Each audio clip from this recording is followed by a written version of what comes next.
Hello there, and welcome back to the Gardener Ben podcast. Over the last several months, I've been following an account on Instagram which has really captivated my attention. Now, in the noise that is social media, this is often very difficult to do. But the two people that are joining me on today's episode for a quick chat are David and Carlos, the boys at Whiteside. These two gentlemen have taken on a massive project in Scotland, and I am completely and utterly addicted to their progress. They've taken on a huge and massive task, and I really wanted to bring you an insight of what made them do it, and of course what they're looking to achieve by creating their new home in the Highlands of Scotland. So let's get to know David and Carlos now. First of all, I wanted the boys to introduce themselves and talk to a little bit about their background and what brought them to the point they are now. So first of all, thank you so much, Ben, for having us on your podcast. So I'm Carlos. Hi, everyone. Thank you for listening. I'm the main moderator for the boys at Whiteside, and my other lovely half is called David. He's a bit social media shy, so he's in the background, but he does have as much input as what I do. So hi from both of us here. So a little bit about ourselves. So I'm Carlos. I'm actually from Glasgow in Scotland. My mother's Scottish, but my father is from Spain, from Andalusia, just near Malaga on the coast there. And I was born and raised in Glasgow, but I actually grew up in Spain. I was born in Glasgow, but grew up in Spain till I was 9 years old. And then we moved back to the UK, to Scotland, when I was 9. I didn't know any English. I was flung in at primary 3 thinking, oh my goodness, okay. I didn't understand a thing, especially in Glasgow. So you can imagine going from Spain, a local kid who didn't speak any English, to straight into the thick of it. So I grew up there ever since, here in Scotland ever since. I work for a major British airline, and I have done so for 15 years. I've been very lucky to travel the world, meet lots of lovely people, get a lot of inspiration, which has been one of my most enjoyed things in regards to food, architecture and culture, and almost sort of take aspects from that and bring that home, enhance my knowledge, etc. So that's for myself. My lovely other half, he is actually from Manchester, another wonderful city, and long story short, his mother and father bought a cottage in the region that we live in now, which is Dumfries and Galloway, which is absolutely spectacular if you haven't been here, and very beautiful indeed. And they bought a cottage here. David was studying at Liverpool at the time, and then he decided to move to Glasgow University, where he finished his medicine studies and med school. And he loves Scotland, didn't want to leave, so he set a lovely life up for himself in a village just outside Glasgow. And his mother and father never left Dumfries and Galloway. They set another lovely life up for themselves too. And me and David met towards the end of his studies. We had a lot in common and aspirations, and hence so forth this journey started here of finding the dream property that we are currently sitting in now. To say that I am a little jealous is an understatement. You've settled yourself in a beautiful part of the world. And you may not know, but my husband Mark and I actually made an offer on a house in the area about 2.5 years ago. And I confess that particular property still keeps me awake at night. That was, like yours, a huge undertaking. It was a 10-bedroom manor house sat on 4 acres. And although we had very little money at the time, we were prepared to absolutely sink everything we had accumulated in the restoration of our current home into that particular project without even looking at it, which most people will find really, really bizarre. You've taken on a massive project. I'd love to know what drew you particularly to this house and what plans you have for its future. So that's a great question, actually, because we actually searched for this property, for our property, for 2 years. For over 2 years, we booked away. So we used to do B&Bs in all different parts of Scotland, actually, to get a feel for the area and just to see where we wanted to end up. Is there commutability, access, how's the traffic, how's the different seasons, because it does vary actually in different parts of Scotland. And we obsessively every evening would look at Rightmove and we were on that app continuously, daily almost. It was a ritual because we were just so keen on finding something, and it's not easy. And I take my hat off to anyone going through this process. It really is not easy at all. So we done that for 2 years, and then Whiteside just appeared out of the blue. I think the previous owner had just very, very reluctantly, but out of the blue, decided to put the property for sale. I think it was time, for personal reasons that obviously I don't want to discuss. But so yes, over 30 years this property hadn't been on the market for. And I just said to David, look, we need to see this house. There's something about it. It's so beautiful. Yes, it's a lot bigger than what we wanted, but we were finding it really difficult to find smaller, say, 3-bed cottages on its own with a bit of land or that sort of feature, the privacy that we wanted. A lot of them are owned by big estate owners, landowners, and they rent them out. And so therefore it makes it hard for you to find these smaller properties. And you do get your larger ones, which is a lot more work and a lot more room that we initially wanted. However, we came to view it and we just had that feeling. It's that cliche. We had that feeling. We absolutely fell in love with the property, and the reason we were so drawn to it was it's all its features that were just crying out to be brought back. The fireplaces, there was none fireplaces left, and this was built in between the Georgian and Victorian times, so they were crying out to be brought back. The windows hadn't been painted I don't know how long, so that, all the features rectified, all the different things there, the ceiling roses, the flooring, there's just so many features, that we are going to and are bringing back to this wonderful property that they don't make like this anymore, and that's what attracted us to this, is to bring something back that's no longer made, that's, we absolutely adore period properties anyway, but something that we can love and hopefully live in forever. Hopefully enhance its gardens for wildlife as well, to do the planting in a way that it will complement the style of the building, but also for when that day comes, hopefully that's a very, very long time away, that we can then pass this down in a state that can also be loved and cherished for another family for many years to come.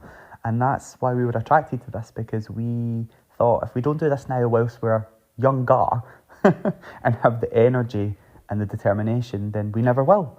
And here we are. Yours sounds like a very similar story to ours. North Lodge was also Mark and I's first ever buy. Much as I'd owned a property way back in the early 2000s, I had sold that when I met an ex-partner, and this was supposed to be a forever home for Mark and I. We again had searched for a long period of time, looking for properties that were absolutely spot on in locations that we really liked and enjoyed. We rapidly realised that was like hunting for a hen's tooth in a haystack, and had to make serious compromises. This house came up and we viewed it one Sunday afternoon. We drove past it, and I can remember my response to seeing it through the hedge was simply, yeah, that'll do. It had enough land, it was the right kind of money. We didn't really pay a huge much attention to it. We then viewed our house on a Monday morning, and were shocked and quite horrified at its condition. However, it still represented incredibly good value for money in its location and a massive project and undertaking. I remember my parents asking me whether we were absolutely sure when we brought them to look at it, and my mother especially thought we were absolutely crazy. North Lodge has stood here for 325 years, but only ever been in the charge of 2 different families. First of all, it was an estate and gatehouse, and it was then sold in 1939 to the family we purchased it from. They had lived and died in it for 3 generations, and it had slowly fallen into a massive state of disrepair. The house was an utter mess. It needed massive amounts of upgrading. The garage roof had fallen in, completely collapsed in on itself. The garage piled front to back with rubbish. There was a massive hole in the thatched roof just above the kitchen sink, which let water pour into the actual house itself, running through the electrics and especially finding their way in through the fire alarm system.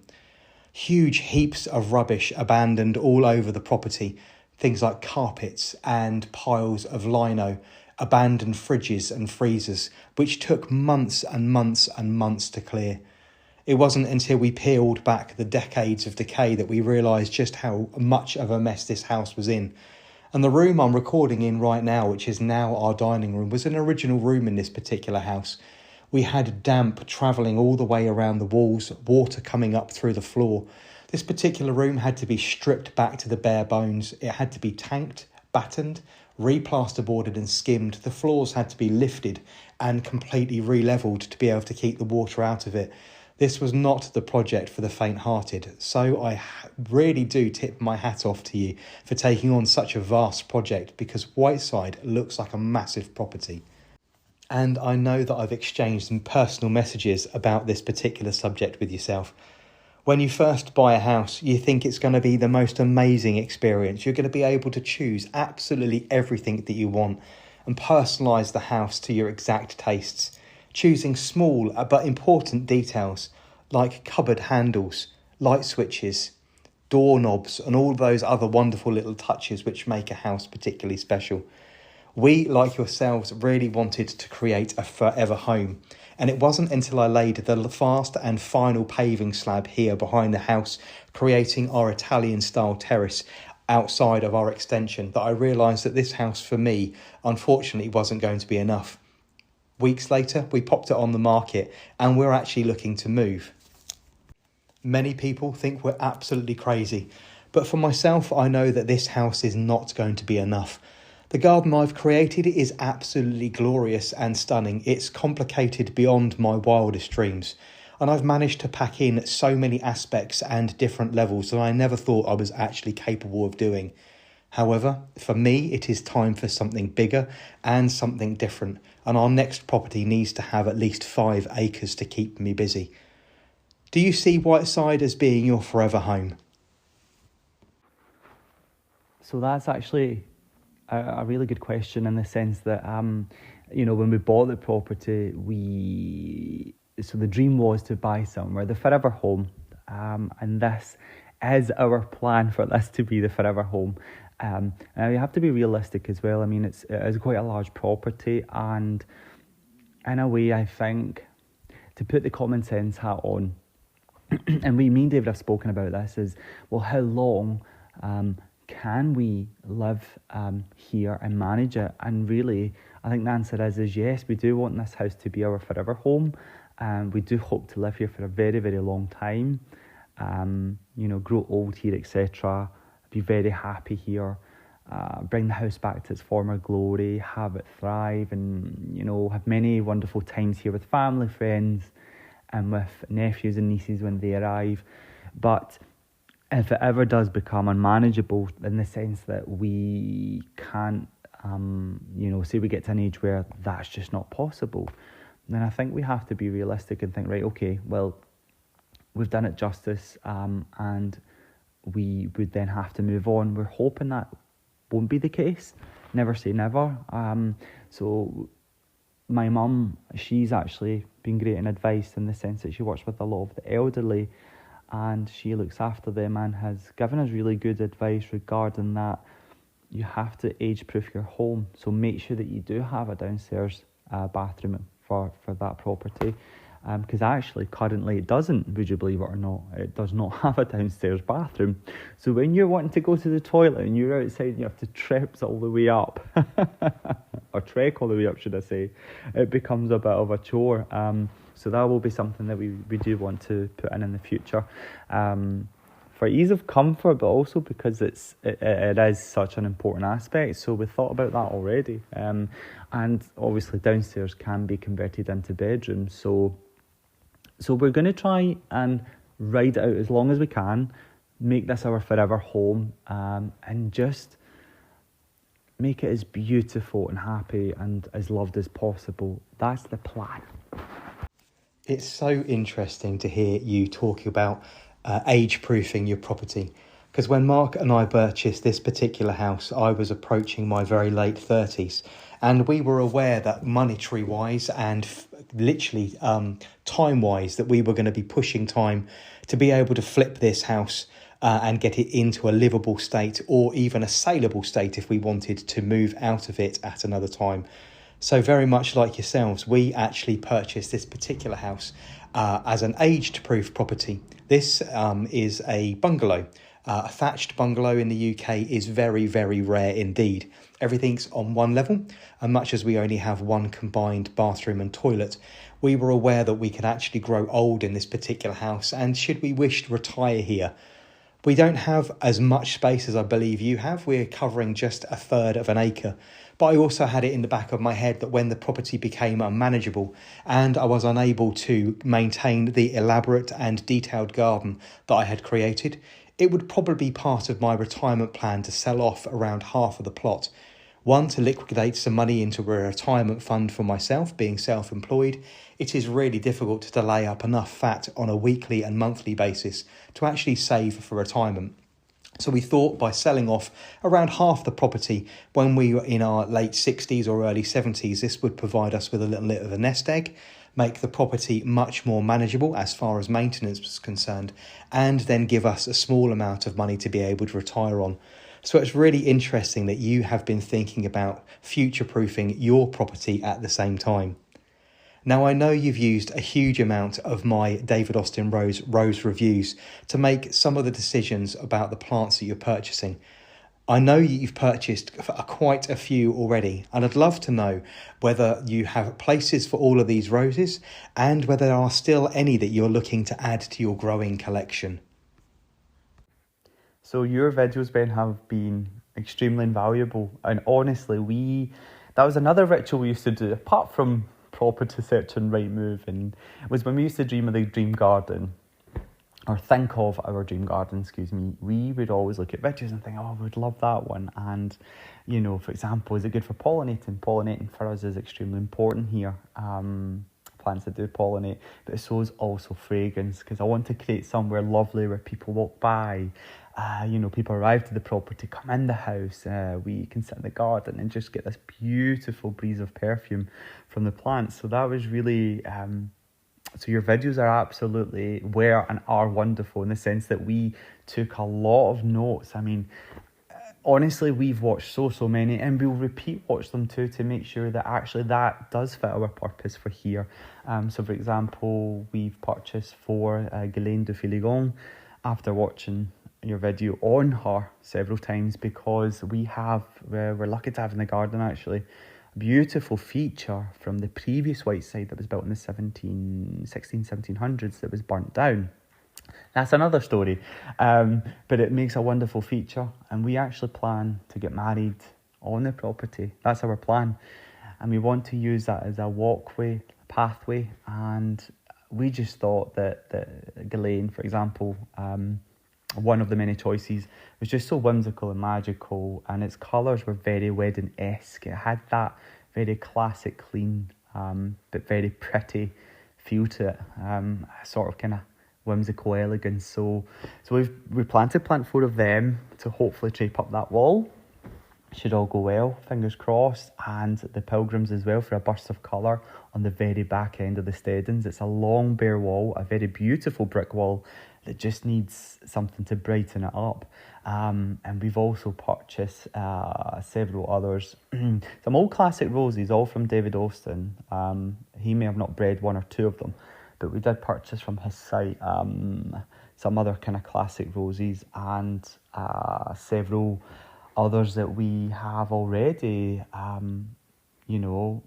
that we've purchased thanks to watching your videos. So I'm trying to think of the ones that we still want. There is a rambler or 2 that I would love to go all the way down the brick wall at the front of the property, and I'm not sure which one. So maybe you can help me with that too. It's really lovely to hear that you're going back to the reviews time and time again and you're using them to make your decisions. I'm utterly shocked by how many people worldwide value my opinion and are watching my reviews so frequently, helping them make their decisions as far as planting their gardens go. It's a wonderful feeling for someone like myself to know that you have influence in creating so many different and joyous spaces across the world. When I was talking to Liam, the senior rose consultant at David Austin Roses, just a few days ago, it was so lovely to hear that actually what people value most about my reviews is very simply like the 1990s and early 2000s catchphrase program on ITV, that I basically see what I say what I see, and I'm making very basic observations pointing out characteristics many people will overlook. And it's these special little details that people are carrying them with them. So I'm really, really very grateful that you're using my reviews and going back to them so often. Of course, they're available for everybody to watch on Instagram, TikTok, and of course YouTube at any time. Going back to the house itself, I'd love to know what your family and friends think of your move. As I mentioned in a previous clip, my family thought we were absolutely crazy. And I'm not sure Mark's family share that particular train of thought, but our lifestyle is incredibly different to any of Mark's families. They all live very inner city and very, very close to each other. So when we moved away to deepest, darkest Dorset some time ago, just after we got married, around 10 years ago now, to a place called Puddletown, all of our nieces and nephews thought we were pulling their legs. They had absolutely no idea that places like Puddletown, Piddle Trent Hyde, and even a village called Shitterton actually existed. But these were all places that were very close to us in our last home. They did visit several times, but we honestly were expecting them to come and visit and pay more time at the house, expecting them to play in the river, for instance, and play on the rope swing that I built for them off of our little bridge at the end of our garden.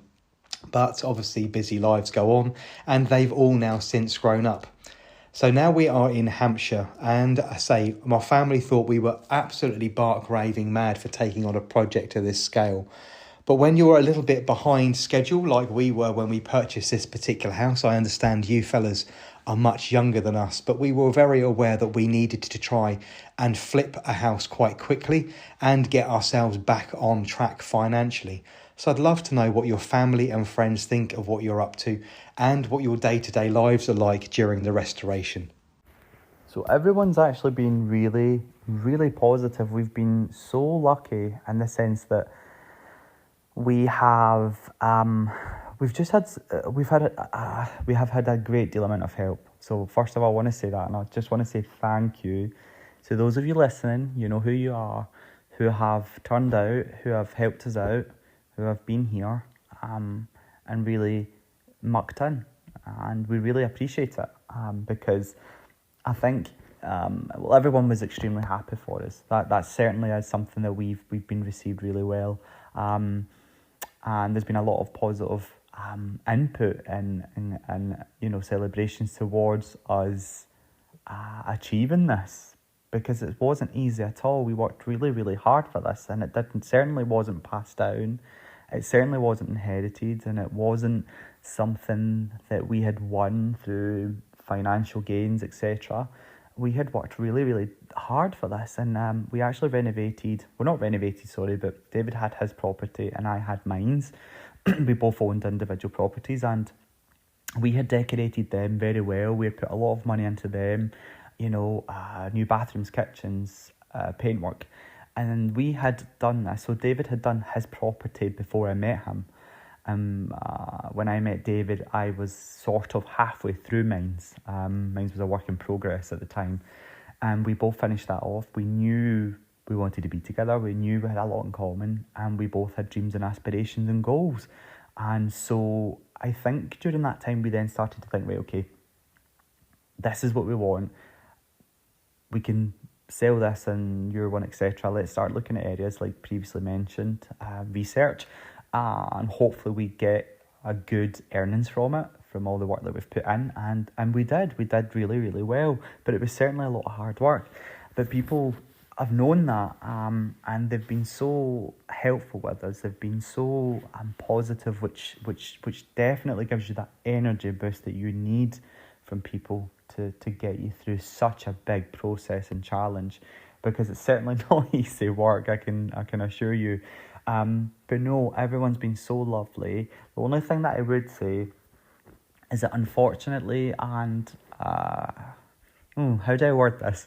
There has been, and you know, because this does happen in life, and I was also quite shocked, but there is one or two, obviously I wouldn't mention who, but there are unfortunately always one or two people who get the green-eyed bug, and they, it has been people that I've known very well who have all of a sudden distanced themselves or haven't commented positively or congratulated us or been there like I've supported them in their success. And that has been an honest and truthful eye-opener for me. And I've also asked other people that have maybe done well in other aspects of life, like their careers or qualifications or whatever that may be, or properties. And there are people, very few thankfully, but there are those who have acted in such a way. And so 99% of it has been extremely positive, and I am so thankful, and we're so lucky and blessed. But there are, unfortunate, those certain instances. But you know, onwards and upwards, and if they come with good grace, then they're more than welcome to be here. And if not, then we're very busy, we have to move on. It's funny that you should mention that. And I'm really sorry that you've experienced that with your move and how people have responded to it. It's not something that we're aware of that we've experienced within our own families and friends, but something that we have certainly experienced online. Obviously, our last house was shared greatly online. We had been at Dynamite Cottage for about 4.5, coming on 5 years when we finally moved. That cottage had been actually put into Period Living magazine, so many people were aware of us and what we did. When we bought this particular house, everybody was very much behind us, and we once again were not only humbled but incredibly overwhelmed by the support of our family, our friends and everybody online. However, I think an awful lot of people forget the huge and utter massive uphaul that a property like this creates, and how much grit, determination and focus it takes to actually come out at the other end after 6 years with something that looks like we have created. People forget that I slept underneath a bulge in the plaster in our bedroom for nearly 2 years, with plaster falling on my head, underneath a polystyrene ceiling which could have killed us at any time if the house had been set fire to. People forget that there was a wall in our bathroom that actually fell in on me during our restorations and could have killed me at any time. People turn a blind eye to the fact that it took us simply months and hundreds, almost thousands of pounds to clear the property of the accumulated debris. That I spent weeks and weeks, actually more like 18 months, actually securing our external boundaries with hundreds and hundreds of metres of fencing. There was no let up. I was out there in the rain, I was out there in the cold. It just simply needed to be done.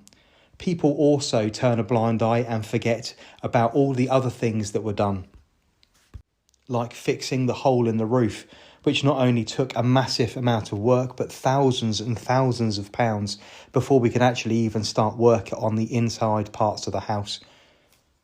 People also seem to forget that we had a 25-foot by 10 static caravan here on site as well, that was lifted in the 1990s. And in around 2003, someone decided they no longer wanted to use the caravan and simply shut the door on it, leaving its entire contents complete in the fridge, the cupboards, and the bed still made with the wardrobes full of clothes to simply sit there and rot. This was in such a state. The floor had fallen out of it, the skylights had rotted through, letting in water, and the cupboard doors had simply fallen off. Not only clearing this, but then cutting this up to go to recycling was a vast and massive project. So it's very easy for people to see the end product that you end up with and completely forget about the years, the months, and often the decades of pain and suffering it takes to get to the end point. So I'm really sorry that you've had to experience that with some people, but I'm glad that you have the attitude you do towards it. I mentioned a little earlier that when you first buy your first property, but you've obviously had a property both before, that you think that making these decisions is going to be wonderful and glorious, and you're going to get to choose whatever you want. Would you like to talk us through the decision-making process and how you're finding the exhausting process of making so many minute details and large detail decisions every day to create your restoration? So we're both really good in the sense that, so first of all, I mean, it does help hugely and thankfully that we actually have a lot of the same tastes. Because I think it would be a daily war if we had absolutely contrasting tastes and we were always conflicting, in conflict about the same, the styles for the flooring, or luckily we're not. Don't get me wrong, I think you can definitely have different tastes and meet in the middle and it can probably create something beautiful, but we do have very, very similar styles and tastes in the sense that we have an affinity and an appreciation and adore period, things with history, things that have a story to tell, things that have got, time behind them, a period features as like I've mentioned before, something that we absolutely adore, hence why we fell in love with this property, because we could just see the vision that it could be. So we do have certain differences, and we'll always say, so for, just like everyone else, well, this colour, well, actually no. We recently painted the door that David loved, and I love that colour for the steadings, but it just wasn't working on the door. And when I tried another colour, and I just said to David, just hear me out, look at the mood board, and he then thought, oh my goodness, actually, no, you're right, that is better. So we just go through that kind of process together. We've ordered so many samples of paints and flooring and created mood boards, and I would definitely say that that's a way so you don't make expensive mistakes, because that's what we're trying to avoid. It's a very costly business, especially when you are doing putting down flooring that's well into the thousands digits here. We can't get that wrong. We just can't. So we have to sit in these decisions for a while. I would say that's we're going through that process just now. So that's my kind of personal advice and view on it. But we take a lot of time to consider things. We look at things in different, such as the paints and lighting and rooms, etc. Flooring, is it durable? Does it match the property? Will it match the style that we're putting into the property? The other features, is it timeless? Will it last long? Will it be, does it match the period style? There's all these different things. The furnishings, furnishings can change as well. So if we do change the furnishings, will that also the fixtures, will they stand the test of time? So we're very good together in that sense that we order things, we take our time, and we keep reflecting back on it, and also have fun with it and create lovely little mood boards and different colours and styles and textures. It's really good to hear that you're taking your time and, more importantly, leaning into each other's skill sets. With Mark and I, we are very, very different. I'm incredibly practical and hands-on. Mark has an ability to create colours and textures and layer things together which I simply cannot imagine. However, there are certain aspects of our house that he's pulled together I possibly still am not overly happy with. The painting of the fifth wall, for instance, in our dining room, bright red, is still not something that sits well with me. But I suppose everybody else loves it and it makes Mark incredibly happy.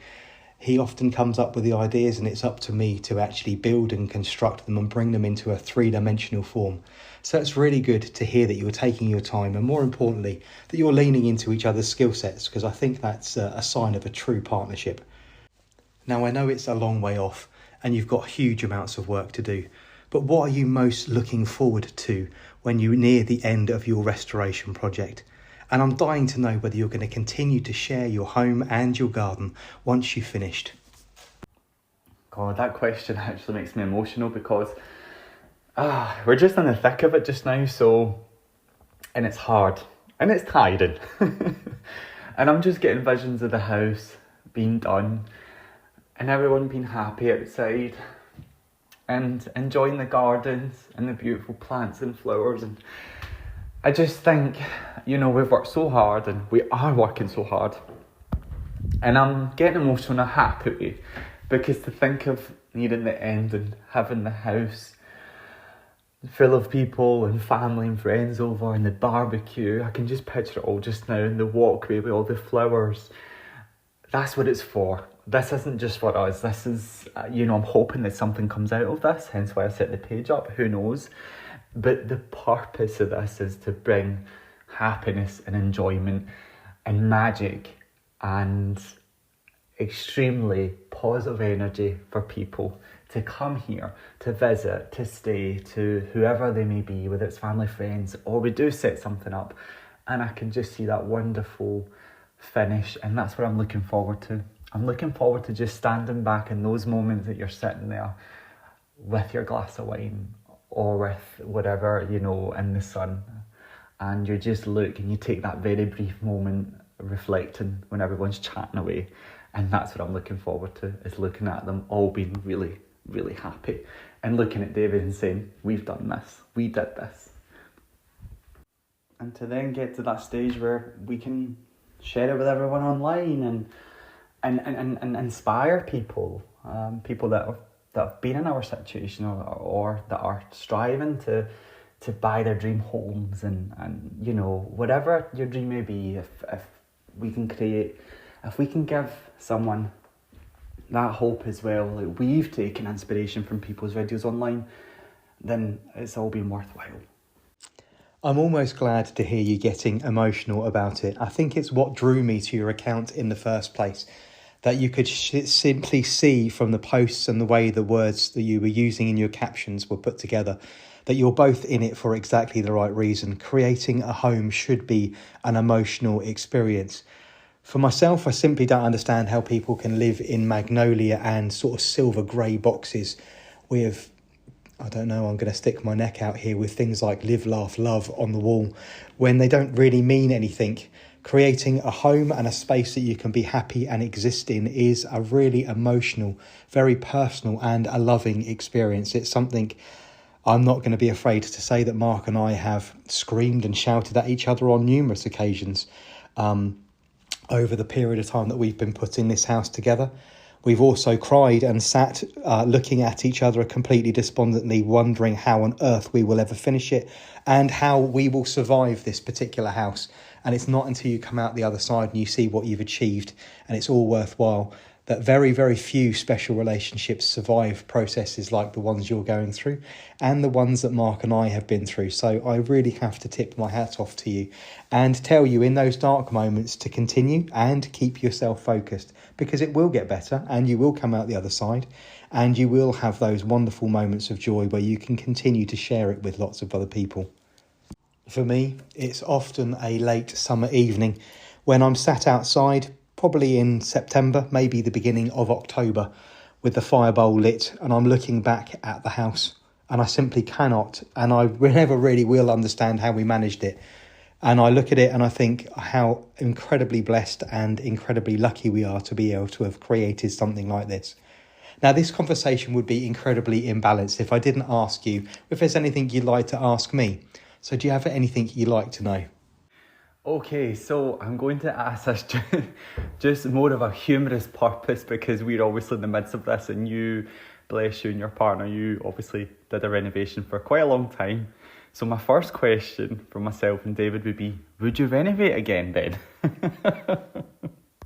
100% and completely, unresoundably yes.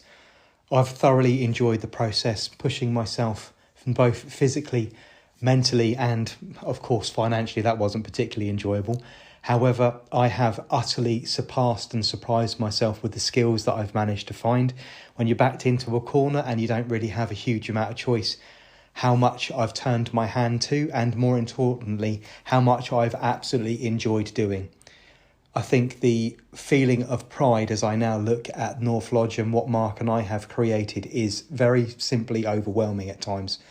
Knowing that the house that we had bought was in such a terrible state, and for a house like ours, which doesn't really have, it's not listed and it doesn't have any historic value as such, to be now restored into the condition that it is in and be left for future generations in a sound and livable and much better condition than it was when we found it is a really, really wonderful feeling.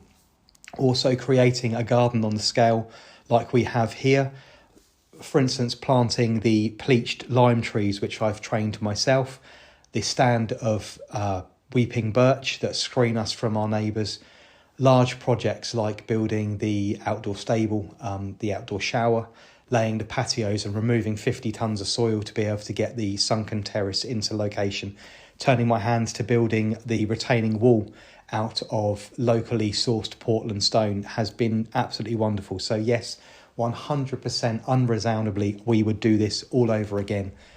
We would be so bold as when we come to buy our next property, as in to not even bother looking at it. I know most people will completely scratch their heads and think, oh my goodness, how on earth could they consider making such a massive decision? But there are houses that we've been looking at in America. There are houses that we looked at in Scotland, in Wales, also in Ireland, houses that we would buy in France without even looking at them. And I'm going to stand by that decision. I think you can turn up with your belongings and you can turn your hands to pretty much everything, especially when it comes to properties that we're looking at in America. Our next particular move is about being mortgage free. It's about having the freedom to break away from having to work so heavily full time, be a lot more self-sufficient, and wherever possible to live off the land. And we need at least 5 acres to be able to do that.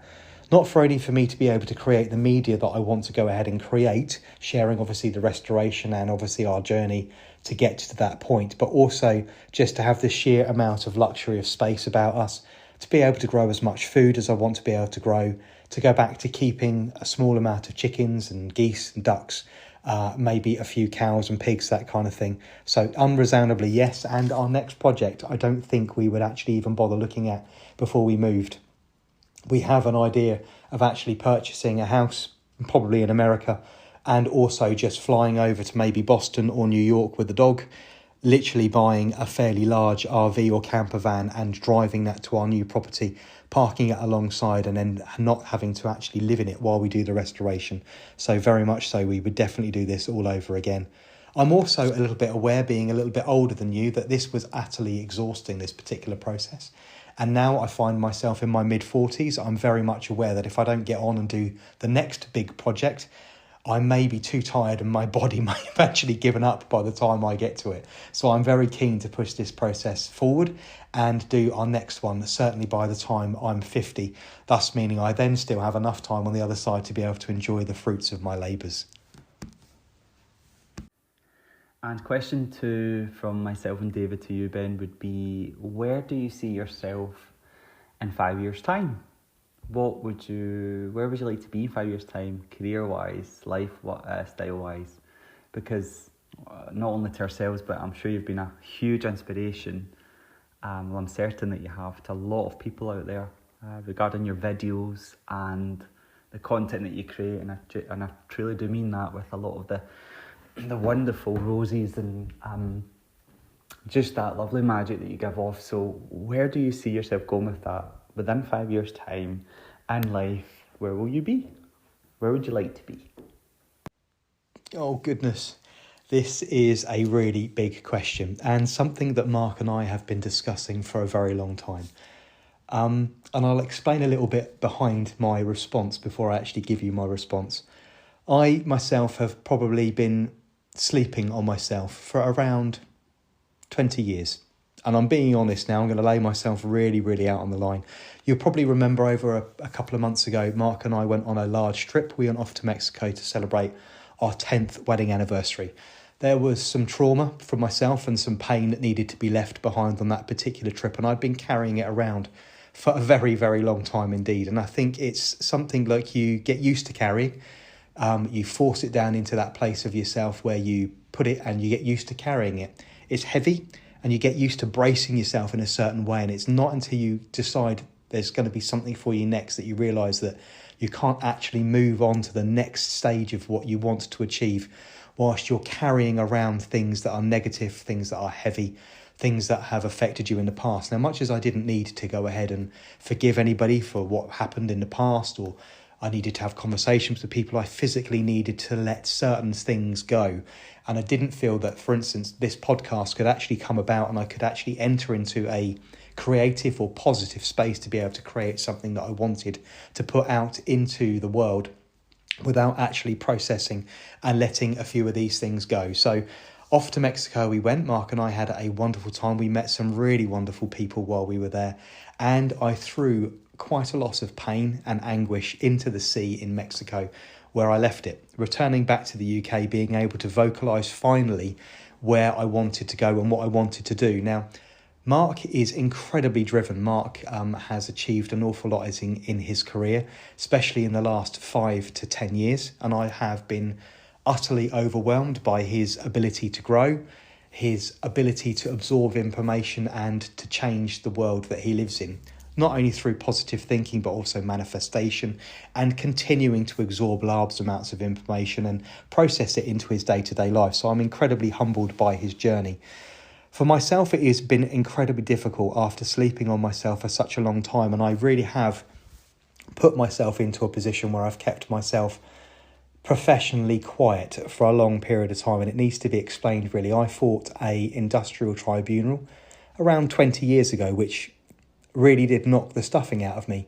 It left me questioning so many parts of my character and myself, my skill level, my ability, and it really did knock me for six. It's taken me a long time to realise that I have been sleeping on myself for an awfully long time and have been almost terrified on a day-to-day basis to stick my neck out and become the person I know that I am.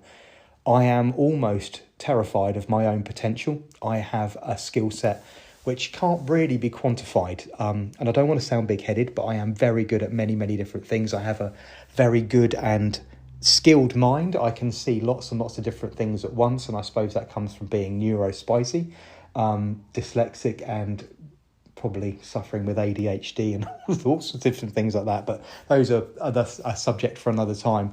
But for myself, I see myself living exclusively off of the property that we find ourselves in. Where that property will be, I don't know. We would love that to be somewhere in the New England area in America. Any one of the New England states would do: Massachusetts, Connecticut, New Hampshire, Maine, even into Vermont. We would love to live. Basically, we're looking for space. We're looking for space for me to be able to grow and create the content I want to be able to do, and to be able to live full-time off of the media that I am creating. Now, obviously, I'm in a very, very blessed position where my social media channels have got to the point where I can now actually make a small living from them. It is not as much as I need to obviously live, but it's a very, very good start. And for that, I'm very, very grateful. I think showing up for your social media channels every single day, continuing to offer a high level of information to people and putting yourself out there like I do, I think slowly but surely pays off. So I'm very, very grateful and humbled for that. But I would like to be able to be completely self-sufficient with media. The other thing that Mark has pushed me to finally actually admit is what I actually want to achieve for my legacy. And I think as you enter into your late 40s and head towards your 50s, it's something you start thinking about, especially when you don't have children like us, and your children obviously may be your legacy, but for me it's going to be something different. To have created many different spaces across the world and have influenced people's gardens is wonderful. To have left and built a garden here at North Lodge, I think will be very, very lovely. And opening the garden to the public is one of those things that cements that as idea as well, which I really, really like. But I'm avoiding the subject. I'm avoiding actually saying what I want. Decades ago, and I mean decades ago, I had a very small and brief period of time where I was actually working within the media. I actually presented a teen programme for Channel 5 called The Mag, and I sat alongside TV presenter Josie Darby for that. I worked along The Mag for some time. I then had a very brief modelling career after that. And I then actually decided I wanted a career in media, and I actually wanted to apply for a job on Gardener's World. And I was very, very young and probably massively overreached, although I was qualified for it. Anyway, Alan Titchmarsh got the job way back in those days. I would very, very much like my own TV show. There is a book in the pipeline. There's a book in me. Now this podcast is up and running and I've become much more familiar with the actual media that I'm creating. The podcast will continue, and once this particular series has ended, there'll be many more series ahead of me. But there is a book in me just yet. There is a calendar in me just yet. And I'd like to be able to live full-time off the media that I create and the house that we create and the property we live in. I say where that property is, I'm not sure whether that will be New England or whether that will be France, Spain, whether that will be Scotland, I don't know. But I would like much more space about us, and I'd like us to be able to be mortgage free. So I have the freedom to create around those things. But I would also very much like my own TV show. So whether that's possible, I don't know. But that was a big question, and I've laid a few things bare. So I hope you enjoyed the response. I feel very nervous. I say vocalising these things is incredibly difficult, because once you vocalise them and put them out into the universe, become common knowledge for many, many different people. And you think, oh, goodness me, I'm now setting myself up to fail. But I say I've now moved on. I've processed an awful lot of the hurt and anguish I was carrying around for a very long time, and I feel myself sort of unblocked and able to start actually visualising what exactly it is that I want from the next stages of my life as I head towards, I don't know, I'm not going to say retirement, but you know what I mean, at getting towards my late 40s and early 50s, and actually start visualising what I want to do long term and the legacy that I want to leave behind. So thank you. That was a very challenging question. Personally, I want to thank you very much for joining me and sharing your incredibly interesting story. If you don't already follow the boys at Whiteside, please do head over to Instagram where you can find their account. Please give it a follow and show it some love. I'll be back with the Garden the Ben podcast next week. And until then, happy gardening.